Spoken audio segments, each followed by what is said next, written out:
अधिकार का सही उपयोग करते हुए शासन से जानकारी हासिल कर सके।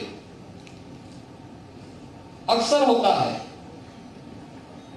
हम घोषणाएं बड़ी बड़ी करते हैं, लेकिन सामान्य जीवन में हमें देखने को क्या मिलता है? एक मामले को कोई व्यक्ति निस्तारित करने के लिए भेजता है या शासन में या किसी भी संस्थान में, तो वर्षों वर्षों उन कार्य को वहां पे लगता है।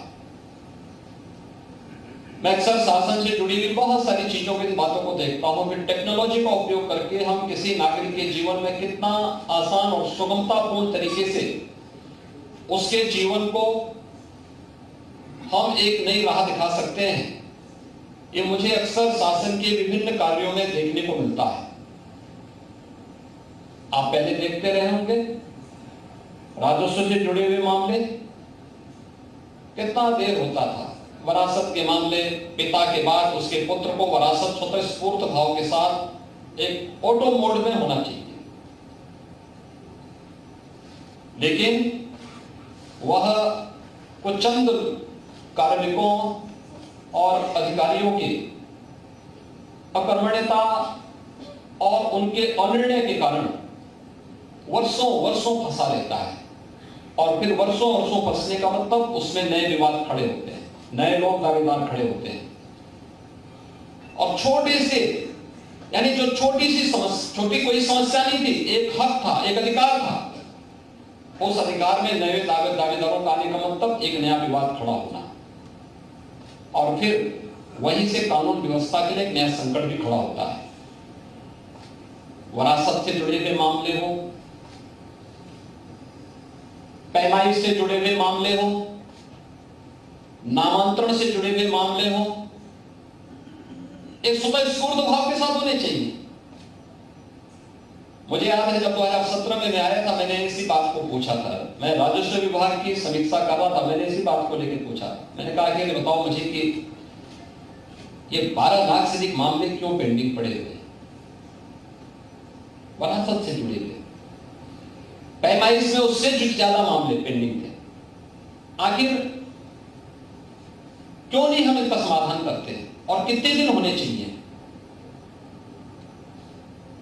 45 दिन के अंदर समस्या का समाधान होना है तो 45 दिन तक सभी लोग इंतजार करेंगे, और फिर 45 दिन से उस कार्यक्रम को आगे बढ़ाएंगे, फिर वर्षों लग जाएंगे। शासन की मंशा स्पष्ट थी कि 45 दिन के अंदर समस्या का समाधान होना है, न कि 45 दिन से कार्रवाई प्रारंभ होनी है। लेकिन जब कोई जवाबदेही नहीं होती है तो 45वें दिन से वो कार्रवाई प्रारंभ होती है, फिर 45 वर्ष लग जाते हैं। और जब हम लोगों ने मिशन मोड पे कार्यक्रमों को किया, अगले 2 महीने के अंदर लाखों मामले स्वतःस्फूर्त भाव के साथ निस्तारित होते हुए दिखाई दिए। और फिर यहीं से हम लोगों ने शुरू किया था जन सुनवाई पोर्टल, IGRS पोर्टल का। फिर IGRS पोर्टल में भी बहुत सारे लोग गांव में ऐसे थे जिनके पास उस समय स्मार्टफोन नहीं थे, या जो लोग उस पोर्टल के माध्यम से अपनी समस्या को नहीं शासन तक पहुंचा सकते थे। क्योंकि हर व्यक्ति जनता दर्शन में आए, हर व्यक्ति अपना एप्लीकेशन लेकर के यहां तक पहुंच जाए, हर व्यक्ति ईमेल कर ले, हम उसको उसके पास जो मौजूदा तंत्र है उस तंत्र का उपयोग करने का एक अधिकार दे सकें। तो हमने IGRS की अपनी पद्धति विकसित की कि वो अपने सिस्टम से, अपने स्मार्टफोन से एक शिकायत दर्ज कर सके, बता सके, और फिर सिस्टम इस बात के साथ जोड़ा गया कि वह इस बात को जवाबदेह बने कि आखिर कहां से इस समस्या का समाधान होना है। फिर लगा कि बहुत सारे लोगों को इसमें भी काम करने में दिक्कत होती है, तो हमने एक CM हेल्पलाइन 1076 जारी की। CM हेल्पलाइन जारी करते समय जब लोग आए तो उन्होंने कहा कैसे होगा? मैंने कहा इसका उद्देश्य एक ही है, शिकायतकर्ता की संतुष्टि। आप तब तक मामले का निस्तारण नहीं लिख सकते जब तक कि शिकायतकर्ता संतुष्ट नहीं है। हाँ, हमें मेरिट जरूर तय करनी है कि उसकी शिकायत अगर सही है तो समस्या का समाधान होना चाहिए और उसमें शिकायतकर्ता की संतुष्टि होनी चाहिए। आप आश्चर्य करेंगे कि पहले वर्ष ही 2017-18 में हम लोगों ने 22 लाख से अधिक मामलों का निस्तारण केवल इन 2 प्लेटफॉर्म के माध्यम से किया। 22 लाख से अधिक मामलों। पब्लिक के संतुष्टि का लेवल जब बढ़ता है तो यही ईज ऑफ लिविंग होता है। ईज ऑफ लिविंग का रास्ता यहीं से प्रारंभ होता है। एक बिजनेसमैन और एक व्यवसायी का जब संतुष्टि का लेवल बढ़ता है तो यही आपके ईज ऑफ डूइंग बिजनेस की कार्य पद्धति को गुणवत्तापूर्ण तरीके से एक मेरिट के आधार पर आगे बढ़ाने का कार्य करता है। और यह हमें जीवन के हर एक फील्ड में दिखा के करना होगा। टेक्नोलॉजी मौजूद है, उस टेक्नोलॉजी का उपयोग करते हुए अगर हम कार्य करेंगे तो स्वाभाविक रूप से उसके परिणाम भी हमारे सामने आएंगे। और इसमें हम दोनों चीजें कर सकते हैं। एक सॉफ्टवेयर को हम इस तरीके से तैयार कर सकते हैं कि जो पेशेवर लोग हैं, जो केवल दूसरों को परेशान करने के लिए किसी कानून का दुरुपयोग करते हैं, उन पे भी लगाम लगाया जा सकता है। लेकिन एक जरूरतमंद को समयबद्ध तरीके से, पारदर्शी तरीके से उसका अधिकार दिलाने में भी हम अपना योगदान दे सकते हैं। और ये बहुत आसानी से हो सकता है। इसके बहुत सारे उदाहरण हैं। आपने देखा होगा उत्तर प्रदेश के अंदर खाद्यान्न घोटाले चलते थे, बड़े बड़े खाद्यान्न घोटाला होता था। जिले के जिला गरीबों का खाद्यान्न उठा दिया जाता था। मुझे याद है जब मैं मुख्यमंत्री बना था उससे 3 महीने पहले मुझे कुछ जनपदों का दौरा करना पड़ा था एक सांसद के रूप में, क्योंकि वहां पे भूख से मौतें हुई थी। और मुझे याद है जब मैं चुनाव के दौरान मैं दिल्ली से एक इंडियन एयरलाइंस की फ्लाइट से आ रहा था, तो मेरे बगल में उत्तर प्रदेश के तत्कालीन प्रमुख सचिव खाद्य मेरे साथी बैठे हुए थे। कोई परिचय नहीं था, लेकिन उन्होंने मुझे परिचय दिया, अपना विषय कार्ड दिया। उन्होंने कहा कि मैं उत्तर प्रदेश में खाद्य का प्रमुख सचिव हूं। तो मैंने कहा राशन की व्यवस्था को आप ही देखते हैं, पब्लिक डिस्ट्रीब्यूशन सिस्टम को आप ही देखते हैं? उन्होंने कहा हाँ। मैंने कहा ये भूख से मौतें फिर क्यों हो रही? उन्होंने कहा नहीं, कोई मौतें नहीं हो रही। मैंने कहा देखो 2-3 जनपदों में तो मैं स्वयं होकर के आया। खैर उन्होंने नकार दिया, तो मैं बाकी कुछ पूछ भी नहीं सकता था। खैर उसके 1 सप्ताह के बाद ही मैं मुख्यमंत्री बना, तो मैंने उनको फिर बुलाया। मैंने कहा उस दिन फ्लाइट में हम दोनों साथी थे ना, उन्होंने कहा कि चुपचाप थे। मैंने कहा कि भूख से मौतें हुई हैं, मैंने अपनी आंखों से देखा है, और मैं उन जनपदों का दौरा किया हूं, परिवारों से मैं मिला हूं। ये भूख से मौतें क्यों? सरकार के पास खाद्यान्न है, सरकार ने पर्याप्त मात्रा में राशन कार्ड जारी किए हैं। तो मैंने उसी दिन हर जनपद की टीम बनाई थी। 80,000 राशन जो हमारे पास फेयर प्राइस शॉप्स हैं 80,000 से अधिक है। और मैंने कहा एक साथ 80,000 राशन की दुकानों में छापेमारी होगी।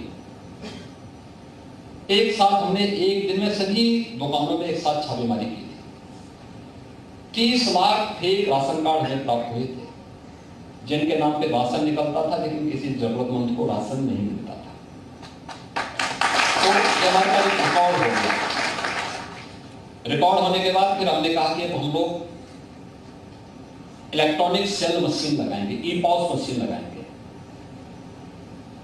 इस मशीन के द्वारा हमारा सॉफ्टवेयर हमें हमारे डैशबोर्ड में बता देगा कि किस राशन की दुकान में मशीन के साथ छेड़छाड़ हो रहा है, कहां भड़तोली हो रही है, कहां मशीन को बाहर ले जाया जा रहा है। और लोगों ने पहले थोड़ा दिखाने का प्रयास किया कि साहब ये अन्याय है, बड़े बड़े लोग इसमें कूदे। हमने कहा अन्याय ये नहीं, अन्याय वो था जो किसी गरीब के हक पे टाका डालता था। ये 30 लाख फेक राशन कार्ड उसके प्रमाण। दोनों कार्यक्रम एक साथ चलाए, एक तरफ मशीन लगानी शुरू की और दूसरी तरफ जरूरतमंदों को राशन कार्ड भी उपलब्ध करवाए गए। और आज मुझे बताते हुए प्रसन्नता है, मैं कह सकता हूं, दावे के साथ कह सकता हूं कि उत्तर प्रदेश का पब्लिक डिस्ट्रीब्यूशन सिस्टम देश के अंदर सबसे उत्कृष्ट कोटि का है। के रूप में मैं कह सकता हूं कि 96% से लेकर 98% लोग उत्तर प्रदेश की फेयर प्राइस शॉप में अपना खाद्यान्न प्राप्त करते हैं। बिना किसी घटतोली के, बिना किसी देरी के उन्हें यह प्राप्त होता है और इसका हमें भी लाभ हुआ। राज्य सरकार को 1200 करोड़ रुपए की सालाना बचत भी हुई। यानी राशन, क्योंकि मार्केट में जो दाम होता है उसकी तुलना में हम बहुत सस्ते दाम पर देते हैं और अब तो फ्री दे रहे हैं। ये जो बीज का पैसा था ये सरकार देती थी, लेकिन उतनी जब हमारी बचत हुई तो उतनी बचत से हम अन्य वेलफेयर की स्कीम को निकाल करके लोगों के जीवन में परिवर्तन लाने का काम कर रहे हैं। और अब हम लोगों ने फेयर प्राइस शॉप को भी मॉडल फेयर प्राइस शॉप बनाने की कार्रवाई को आगे बढ़ाया।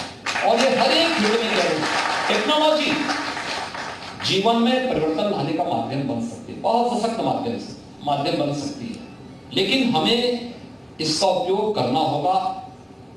दुरुपयोग करने वालों को भी रोकना पड़ेगा। पब्लिक के मन में एक विश्वास आएगा। सूचना का अधिकार, कानून उसी का एक सशक्त माध्यम है। सॉफ्टवेयर और मोबाइल ऐप अब किसी को फिजिकली आने की आवश्यकता नहीं होगी। वे एक जगह बैठ करके अपना आवेदन भी कर सकते हैं, आवेदन के स्टेटस को भी समझ सकते हैं और फिर उसके निस्तारण और आगे के कार्यक्रम को भी समयबद्ध तरीके से निस्तारित होते हुए देख सकते हैं। उत्तर प्रदेश के अंदर सूचना आयोग के गठन होने के बाद मुझे प्रसन्नता है कि गत 3 वर्ष में जिस तेजी के साथ मामलों का निस्तारण हुआ है, 1,10,000 से अधिक मामलों का निस्तारण हुआ। 50,000 मामले पहले से पेंडिंग थे, 85,000 नए मामले आए। और मैं इस बात को कह सकता हूं कि सॉफ्टवेयर सही तरीके से काम करते हुए अगर टीम वर्क के साथ इन सभी मामलों का निस्तारण होगा तो आने वाले समय में हम इसको जीरो पेंडेंसी तक पहुंचाने में हमें मदद मिलेगी। और वास्तव में यही इस कानून का सचमुच यही कानून की उपयोगिता है और यही एक नागरिक के अधिकार भी है जो लोकतंत्र में एक सामान्य नागरिक को प्राप्त होने ही चाहिए। मुझे प्रसन्नता है कि उत्तर प्रदेश का राज्य सूचना आयोग आज अपना स्वयं का नवीन सॉफ्टवेयर और मोबाइल ऐप को लॉन्च करने वाला देश का पहला राज्य सूचना आयोग है। मैं इसके लिए मुख्य सूचना आयुक्त श्री भवेश कुमार सिंह जी को और उनकी पूरी टीम को इस बात के लिए धन्यवाद दूंगा। और हम इस बात को मानते हैं कि ई फाइलिंग आज की आवश्यकता है। ये बाबू लोग होने नहीं देंगे, क्योंकि उनके मार्ग में सबसे बड़ा बैरियर है ये, क्योंकि वे इन्हीं चीजों का दुरुपयोग करते हैं। लेकिन हमें शक्ति के साथ उसमें बढ़ना ही पड़ेगा, तभी एक सामान्य नागरिक का लोकतंत्र में विश्वास मजबूत होगा, कानून के राज में उसका विश्वास मजबूत होगा और वह व्यवस्था पर मजबूती के साथ विश्वास करते हुए भारत की लोकतांत्रिक संस्थाओं को और मजबूती प्रदान करने में अपना योगदान दे पाएगा। और आज हमें इस दिशा में आगे बढ़ने की आवश्यकता है, क्योंकि टेक्नोलॉजी जीवन में व्यापक परिवर्तन का माध्यम बन सकता है और यही है राम राज्य की अवधारणा। 22 जनवरी को आपके लिए आरंभ है। आप सबको मैं इस अवसर पर एक बार फिर से हृदय से बधाई देता हूं, अपनी शुभकामनाएं देता हूं। धन्यवाद। जय हिंद। बहुत बहुत धन्यवाद माननीय आपके प्रेरणादायी उद्बोधन के लिए। और अब अतिथियों के प्रति आभार व्यक्त करने के लिए हम आमंत्रित कर रहे हैं श्री जगदीश प्रसाद, सचिव उत्तर प्रदेश सूचना आयोग को।